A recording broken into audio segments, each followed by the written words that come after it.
우리 주님께서 약속하신 대로 성령께서 임하셨습니다. 오순절 날이었고요. 오순절 날에 성령께서 임하신 것도 아주 중요한 의미가 있습니다. 간단하게만 이 오순절 성령 강림의 구원 역사적인 의의는 바로 교회의 탄생입니다. 이 성령의 임재로 말미암아 드디어 신약 교회가 시작된 것입니다. 다음에 베드로의 설교를 우리가 생각하게 될 텐데요, 아마 그때 이 부분에 대해서 좀 더 자세히 나눌 수 있는 기회가 있을 것입니다. 오늘은 특별히 주목하고 싶은 건요, 성령께서 임하실 때 몇 가지 특이한 현상들을 동반했다라는 사실입니다. 2절에 보면요, 급하고 강한 바람 같은 소리가 들려서 온 집에 충만했다, 이런 표현이 있고요. 또 3절에는 불의 혀처럼 갈라지는 것들이 각 사람 위에 임하여 있었다, 또 이런 표현이 있습니다. 그리고 4절에서는요, 성령이 충만케 되므로 제자들이 성령의 말하게 하심을 따라 다른 언어들로 말하기를 시작했다, 이렇게 되어 있습니다. 이것들이 그냥 아무런 의미 없이 그냥 우연히 된 일은 아니죠. 성령께서 이런 현상들과 함께 강림하신 분명한 이유가 있을 것입니다. 그래서 한번 이것들의 이유가 뭔지 우리가 추적을 해보면서, 분명히 이 현상들은 성령께서 앞으로 하시고자 하시는 일의 그 성격을 드러내는 의미가 있을 거거든요.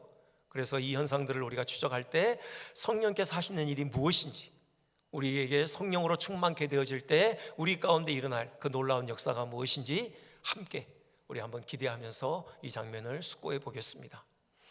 먼저요, 급하고 강한 바람 같은 소리가 온 집을 채웠죠.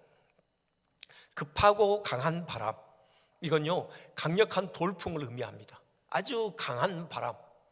근데 실제로 바람이 분 건 아니죠. 여기 바람 같은 소리라고 되어 있습니다. 아주 강력한 돌풍이 이들이 모여있는 그 집안에 불었다면 아주 혼란스러웠을 것입니다. 근데 바람이 실제 불었던 것은 아니고 그 강한 돌풍 소리가 들렸다라는 거죠. 바람 같은 소리가. 한번 왜 성령께서 이렇게 강한 돌풍의 소리를 동반하면서 오셨는가, 성경에서 몇 가지를 살펴볼 수 있겠지만 오늘은 딱 한 대목만 좀 집중해 보고 싶습니다. 이렇게 강력한 돌풍이 불었던 그런 한 역사적인 현장이 있습니다. 바로 창세기 8장이죠. 8장 1절 보면 이렇게 되어 있습니다. 하나님이 노아와 그와 함께 방주에 있는 모든 들짐승과 가축을 기억하사 하나님이 바람을 땅 위에 불게 하심에 물이 줄어들었고, 이렇게 되어 있어요.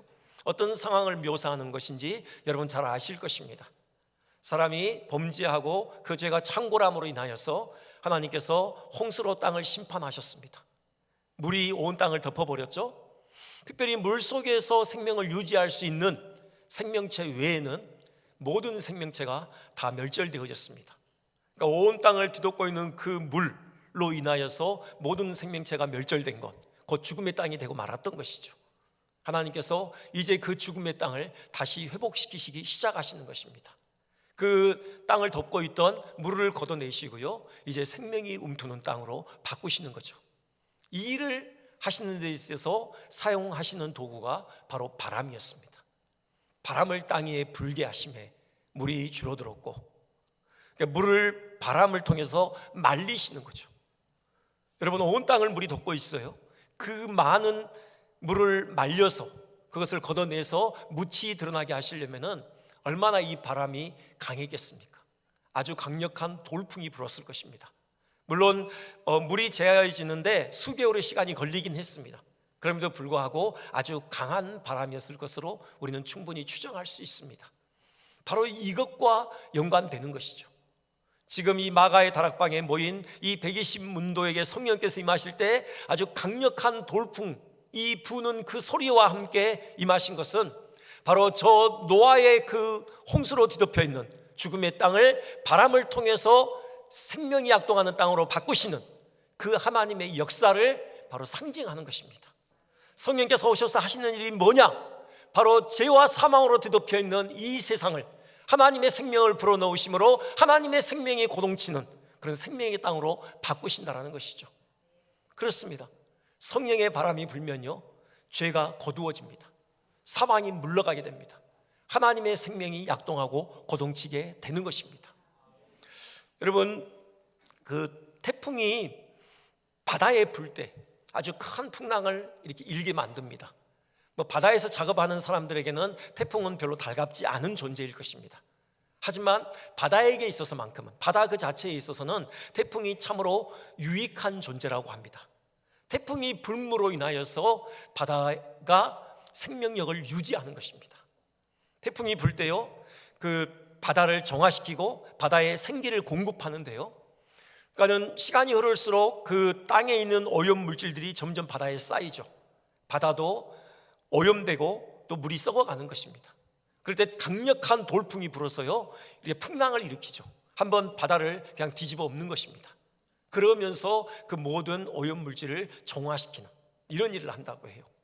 그리고 그렇게 태풍이 불므로 바다가 이렇게 한번 일어날 때 그 공기 중에 있는 산소가 바닷물 속으로 유입돼서 녹아내린다고 합니다. 그래서 물속에 살고 있는 바로 생명체들이 또 그 산소를 공급받게 되는 것이고요, 또 바다 밑에 침전되어져 있는 그런 먹거리들을 다시 이렇게 올려보낸다라는 거죠. 여전히 생명체가 또 그 먹거리들을 통해서 생명의 풍성함을 공급받게 되어지고요, 바로 바다에 그런 돌풍이 불므로 인하여서 바다가 살아나는, 그 바다 속에 있는 생명체들이 살아나는 그런 역사가 있다고 합니다. 이것처럼 성령의 바람이 불 때 바로 우리 영혼이 살아나는 것이에요. 죄와 사망의 그림자가 거두어지고 바로 하나님의 생명이 불어넣어지는 그런 역사가 있는 것입니다. 우리 영혼만 살아나는 것이 아니라요, 우리 가정과 우리 교회와 우리 이 지역사회가 살아나는 것이죠. 부흥의 결과는 그런 것들이 많습니다. 정말 성령의 바람이 일어날 때 그 지역이 변화되는, 그 영적인 지각 변동이 일어나고 그들의 삶이 새로워지는 이런 역사들은 많이 있습니다. 한 가지 일례로요, 미국 플로리다주의 펜사콜라라는 지역이요, 거기는 해군 비행장이 있다고 해요. 그래서 많은 군인들이 이렇게 주로 왔다 갔다 하는 것이죠. 그래서 그들을 상대로 한 매춘 산업이 성행했다고 합니다. 그리고 이 지역은요, 동성연애, 마약 중독, 각종 주술로 인해서 죄악이 만연한 그런 지역이었다고 해요. 그런데 1995년 브라운스빌 하나님의 성의 교회가 이 지역에 들어왔습니다. 그리고 그 교회를 통해서 성령의 바람이 불기 시작합니다. 사람들이요, 브라운스빌 교회에서 예배를 드리기에 아침부터 저녁까지 줄을 서는 그런 아주 진 광경이 펼쳐졌습니다. 그 결과 많은 범죄자들이 회개하고 그리스도께로 돌아왔습니다. 술주정뱅이들, 마약 중독자들로 붐비던 거리가 변화되기 시작한 것입니다. 1996년 플로리다주 전체의 청소년 범죄율은 1%가 오히려 증가했다고 합니다. 주 전체는요. 그런데 브라운스빌 지역만큼은 13%가 떨어졌다고 해요. 그리고 성령의 바람이 불기 시작한 지 6개월 만에 그 전체 브라운스빌 지역의 전체 범죄율은 17%가 줄었다고 합니다. 여러분, 성령의 바람이 불 때 그 죄의 탁한 그 공기가 물러가는 것입니다. 그리고 하나님의 생명의 기운이 샘솟는 것이에요. 이런 성령의 바람이 우리 영혼, 우리 가정, 우리 교회, 우리가 몸담고 있는 이 지역사회, 나가서 우리나라에 불어오기를 주님의 이름으로 소망합니다. 두 번째요, 불의 혀죠. 불의 혀 같은 것이 갈라져서 거기 모여있는 각 사람 위에 임하여 있었다라고 했어요. 이게 뭘 의미할까? 일단 불은 하나님의 임재의 상징입니다. 성경 곳곳에서 하나님께서 임재하실 때 바로 불의 현상이 동반된 것을 확인할 수 있습니다. 출애굽의 대장정의 역사를 시작하기 위해 모세를 부르시죠. 호렙산에서요. 그때도 역시 하나님은 불 가운데서 나타나셨습니다. 그 떨기나무에 바로 불이 붙는 그 형상으로 모세를 불러내셨던 것이죠. 출애굽 후에 이스라엘이 광야를 행진하는 동안에 하나님께서 그들을 인도하시는데요, 구름기둥과 불기둥으로 인도하셨습니다. 역시 불로서 임재하시는 하나님의 모습을 우리는 배우게 됩니다. 이런 식으로 성령께서 바로 불의 혀의 모양으로 제자들에게 임재하셨다. 그것이 의미하는 것은 성령의 임재는 곧 하나님의 임재다 라는 그런 의미가 있는 것이죠. 하나님께서 우리 가운데 친히 임재하셔서 영구히 떠나지 아니하고 우리와 함께 계시는 그 보배로운 사실을 여기서 분명하게 보여주고 있는 것입니다. 그와 더불어서요, 성령이 불같은 형상으로 우리에게 임하셨다. 그것이 또 의미하는 것은 성령이 임하실 때, 우리가 성령으로 충만케 되어질 때 우리의 심령에는 불이 붙는다는 것입니다. 우리 가슴은 뜨거움이 있어요. 우리 가슴은 열정으로 타오르게 된다는 것입니다. 무슨 불이겠습니까? 바로 예수 그리스도의 불이고 예수님의 그 복음의 불이 붙는 것입니다. 성령은 예수님의 영입니다. 그리고 진리의 영이십니다. 성령께서 하시는 일이 뭐냐면은 우리에게 예수님이 누구신지를 가르치시고 그 예수님을 자랑하시고 예수님을 증거하시는 일을 하셔요. 그렇기 때문에 우리가 성령으로 충만케 되어지면 당연히 우리의 심령에 불이 붙게 되는데 바로 그 불은 예수 그리스도의 불이 붙게 되는 것입니다. 그리고 예수 그리스도의 그 구원 사역을 알리는 복음의 불이 붙게 되는 것입니다. 여기 제자들이 그랬습니다. 성령께서 불같은 형상으로 그들 가운데 임재하시자 그들이 하나님의 큰 일을 선포하기 시작해요. 그들의 심령에 불이 붙는데 복음의 불이 붙은 거예요. 여기 11절에 하나님의 큰 일을 선포했다고 했는데요, 이 하나님의 큰 일은 하나님께서 예수님을 통하여서 이루신 구원 사역을 의미하는 것이고 그것을 한마디로 정리하면 바로 복음입니다. 그들의 심령에 복음의 불이 붙었고 그들은 그래서 잠자코 그 자리에 앉아 있을 수 없어서 문을 박차고 거리로 뛰쳐나온 것입니다.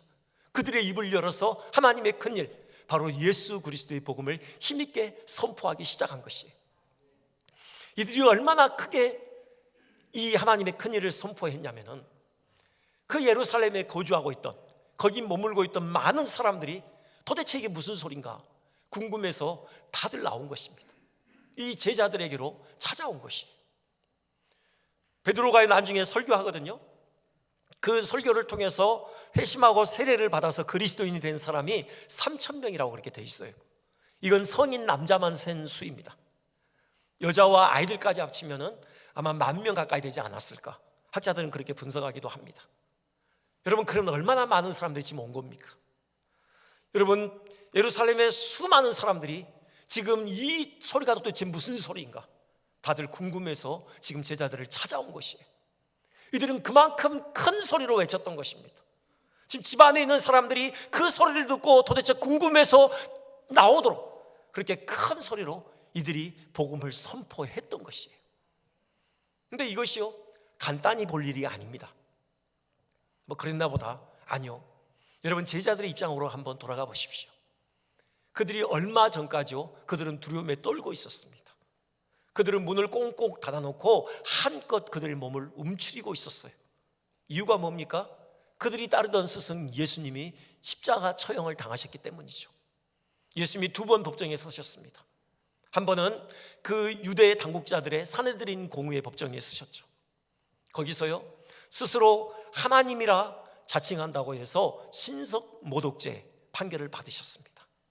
그리고 한 번 더 유대 총독인 그 빌라도의 법정에 서셨죠. 자기가 스스로 유대인의 왕이라 자칭한다 해서 로마 황제에 대한 반역죄의 판결을 또 받으셨습니다.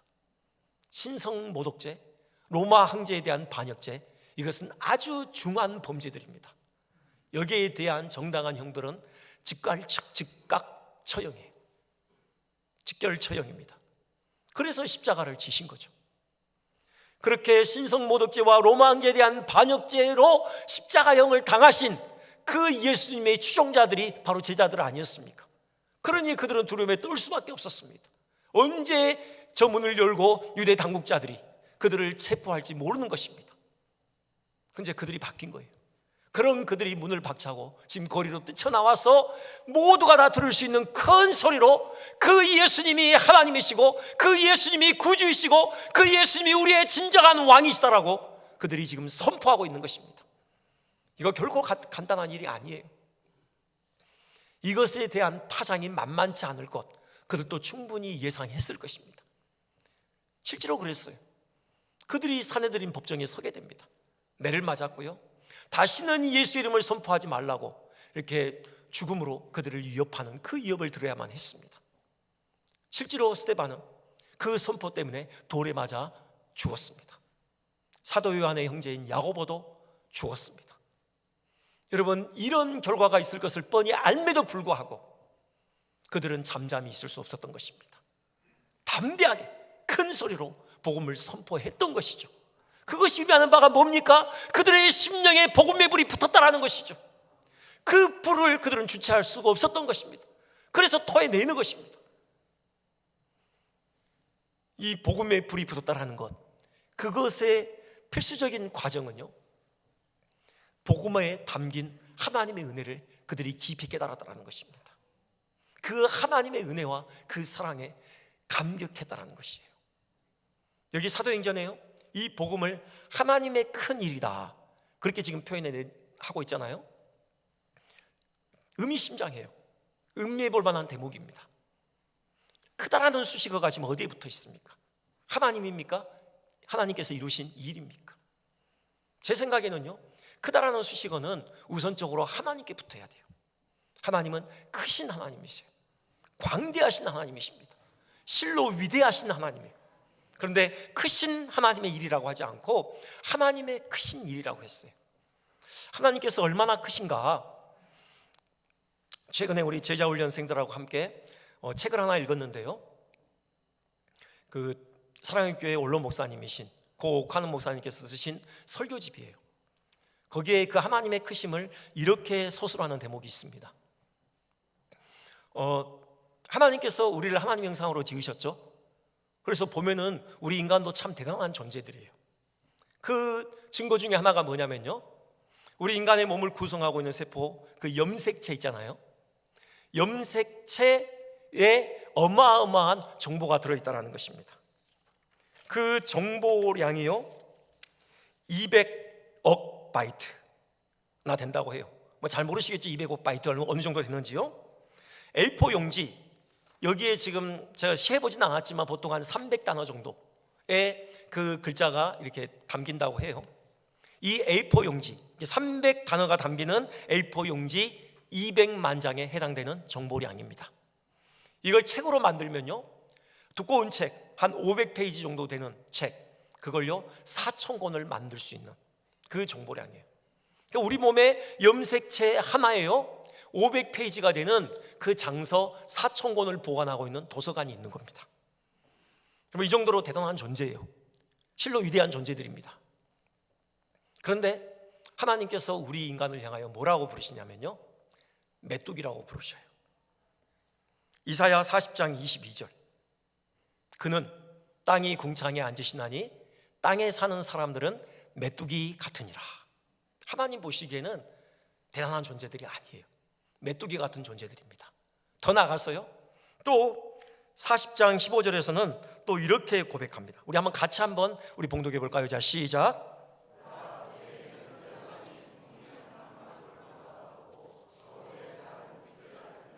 아멘.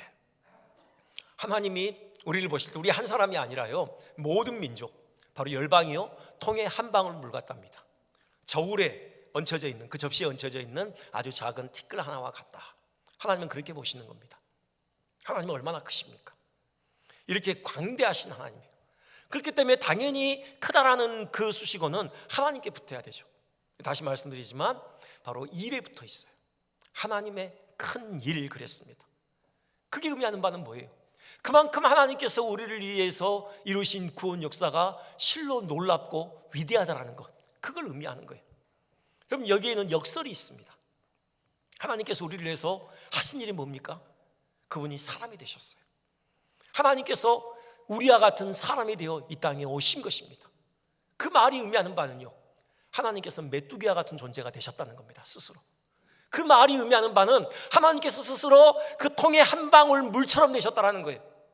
그 말이 의미하는 바는 하나님께서 스스로 그 저울 접시에 묻어있는 티끌 하나처럼 되셨다는 거예요. 빌립보서 2장에서는요 이것을 자기를 비워 이렇게 표현해내고 있습니다.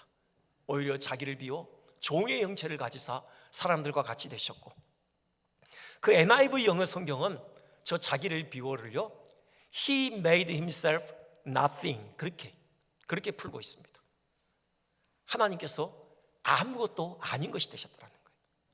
하나님이 우리 같은 사람이 되신 것은 단지 메뚜기나 통에 한 방울 물이나 먼지, 그걸 넘어서서 정말 아무것도 아닌 것이 되셨다. 그렇게 지금 표현해내고 있는 거예요. 여러분, 이게 놀라운 일이죠. 이게 위대한 일 아닙니까? 우리를 구원하시기 위해서 하나님께서 이렇게까지 자기를 낮추시는 이 일, 제자들은 이걸 깨달은 거예요.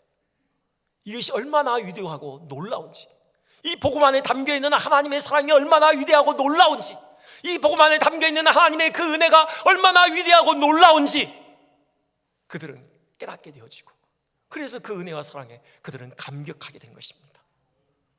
여러분, 이것이 바로 복음의 불이 붙는다는 거예요. 그렇기 때문에 그들은 잠자고 있을 수가 없었습니다. 그들은 나가서 담대하게 외치지 않을 수 없어요. 그 하나님의 은혜와 사랑을 선포하지 않을 수 없는 것입니다. 그 하나님을 자랑하지 않을 수 없었던 것이죠. 여러분, 성령의 불이 임할 때 우리 가슴에 불이 임합니다. 불이 붙습니다. 바로 복음의 불이 붙는 것입니다. 여러분, 이런 은혜가 우리 모두에게 있기를 주님의 이름으로 축원드립니다. 마지막 하나만 더 살펴보면요, 지금 성령의 충만함을 받아서 성령의 말하게 하심을 따라서 이들이 다른 언어들로 말했다. 지금 그렇게 돼 있죠. 이건 또 뭘 의미하는 걸까? 일단 여기 다른 언어들은요, 이건 지금 우리가 이제 신앙생활을 하다가 경험하는 그런 방언하고는 좀 다른 거죠. 우리는 도대체 정체불분명한 어떤 그런 방언들을 우리는 하잖아요. 정말 통변의 은사가 필요한. 근데 지금 이 제자들이 했던 이 방언은요, 말 그대로 외국어입니다. 외국어예요. 지금 이 외국어를 듣고, 지금 이들의 선포를 듣고 지금 뭔 일인가 하고 사람들이 몰려왔는데요, 그 몰려온 사람들의 구성을 좀 우리가 좀 볼 필요가 있습니다. 5절입니다. 이렇게 되어 있죠. 경건한 유대인들이었고요, 이들은요 천하 각국으로부터 왔습니다. 그래서 지금 예루살렘에 머물러 있습니다.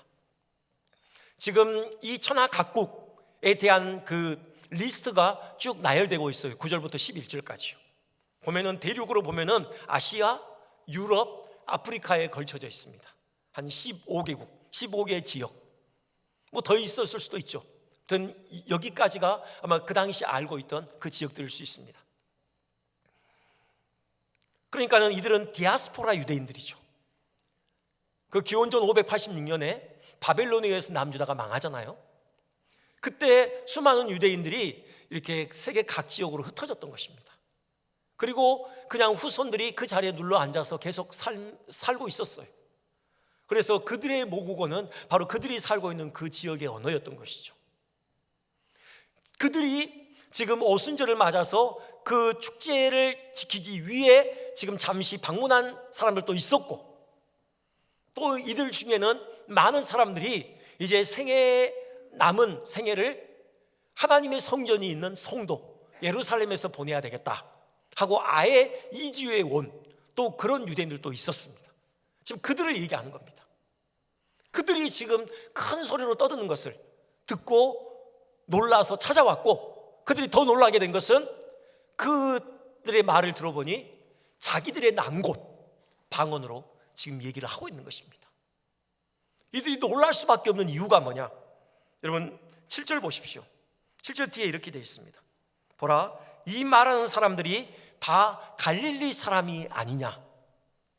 이 갈릴리 사람, 이건요 어떻게 보면 무시하는 어떤 그런 표현이죠.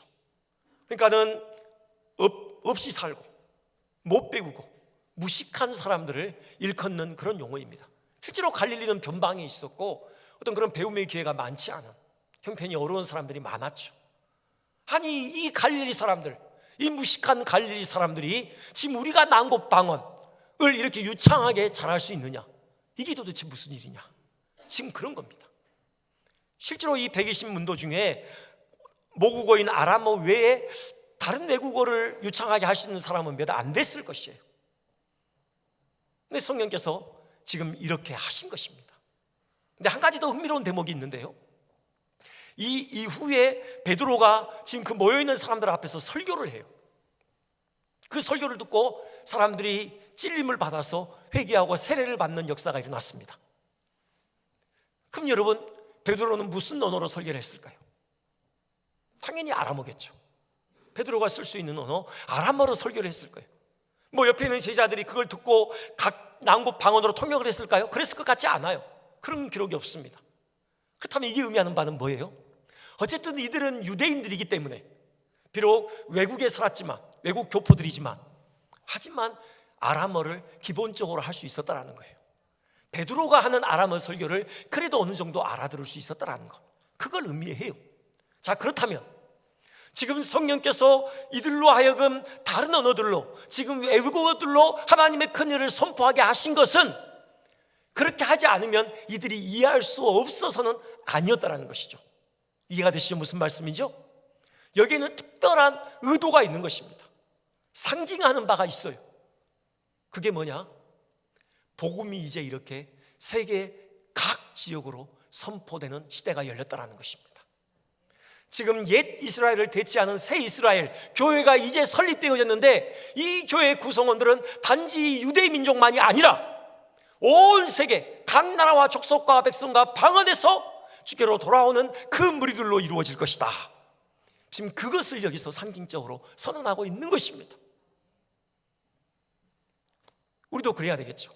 성령으로 충만하게 되어지면 우리는 세계 모든 민족에 땅끝까지 이르러 주의 복음을 증거하는 사람이 된다는 것입니다.